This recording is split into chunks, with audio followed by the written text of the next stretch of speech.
বন্ধুরা শুভ সকাল সবাইকে। আজকে টিফিনে বানাচ্ছি হচ্ছে বার্গার। তার জন্য বার্গার বানানোর জন্য কি কি সরঞ্জাম নেওয়া হয়েছে একটুখানি চলুন দেখে দিই। আজকে রান্না না, আজকে এইভাবে দাদা কিভাবে কি করবে পুরোটাই আপনাদের সঙ্গে শেয়ার করব। চলুন, এই দেখুন বার্গার নিয়ে নিয়েছি এখানে এক পিস।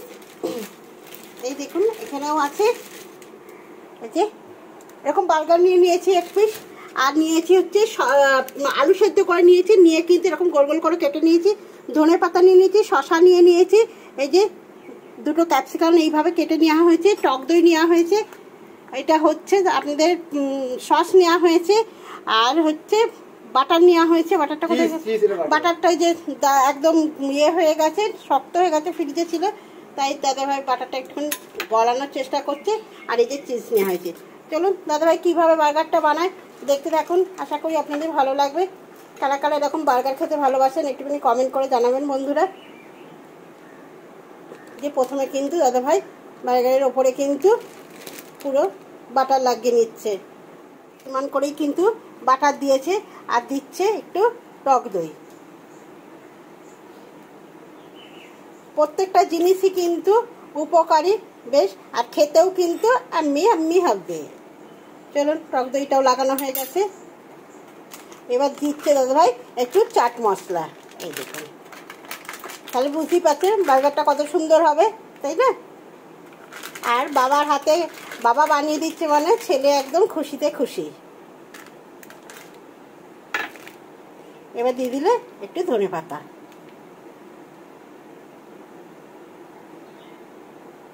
দেখেই তো সুন্দর লাগছে, তাই না বন্ধুরা?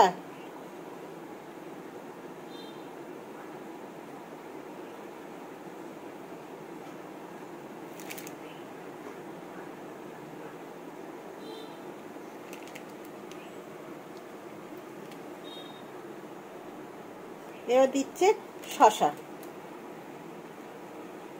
অল্প পরিমাণে একটু লবণ, সেটা দুটো ক্যাপসিকাম।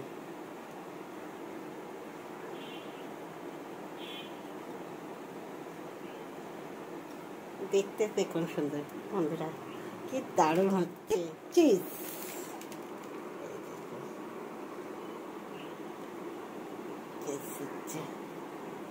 এরকম বাচ্চাদের যদি, বাচ্চা কেন এখন বড়রাও এরকম যদি বাড়িতে এরকম নিজের হাতে চটজলদি এরকম পাউরুটি নিয়ে এসে করে দেওয়া হয় তাহলে কিন্তু খুব সুন্দরই লাগে। আর এই আলু, ধনে পাতা, হচ্ছে শসা, এগুলো কিন্তু বাড়িতে থাকে, সব বাড়িতেই এখন থাকে।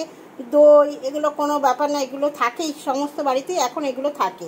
তাই এগুলো যদি বানিয়ে দেওয়া হয় পুষ্টিকর খাবার, আর নিজের হাতে বানানো একদম টাটকা টাটকা, দারুণ, তাই না?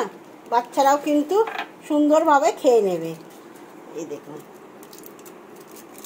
বাচ্চারা আপনাকে কোনো প্রশ্নই করবে না কি দিয়েছো, খাবো না। এখনকার বাচ্চাদের যে বায়না যেগুলো, সেটা কিন্তু আপনার সঙ্গে করবেই না, একদম ঝটপট করে কিন্তু তারা সুন্দরভাবে খেয়ে নেবে। তো কম্বুটাকে এবার একদম দুটো এক করে নিয়ে নিল দাদাভাই। এই যে এটা একটু হিট করতে দেওয়া হয়েছে, আর একটা রেডি হয়ে গেছে। পরে কিন্তু এটা কিন্তু এরকম কাঁচাও আপনারা খেয়ে নিতে পারেন, এগুলো কোনো ব্যাপারই না, কিন্তু আমার ছেলের বায়না একটুখানি করে দিতে হবে। বায়না যেহেতু করেছে করে দিতেই হবে। গরম ধোঁয়া বেরোচ্ছে দেখতে পাচ্ছেন, হিট করতে হয় আগে যেহেতু। এবার দিয়ে এবার এটাকে একটু চাট করে চিপে দিলে কিন্তু হয়ে যাবে। আরে বাবা, পুরোটা একদম পটাশ করে ব্যাস হয়ে গেল।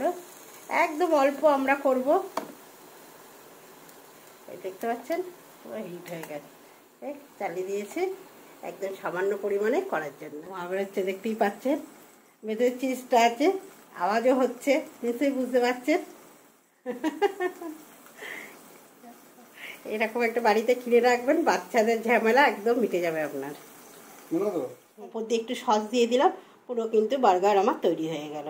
এবার ছেলের কাছে চলে যাবে, ছেলে টিফিনটা খাবে।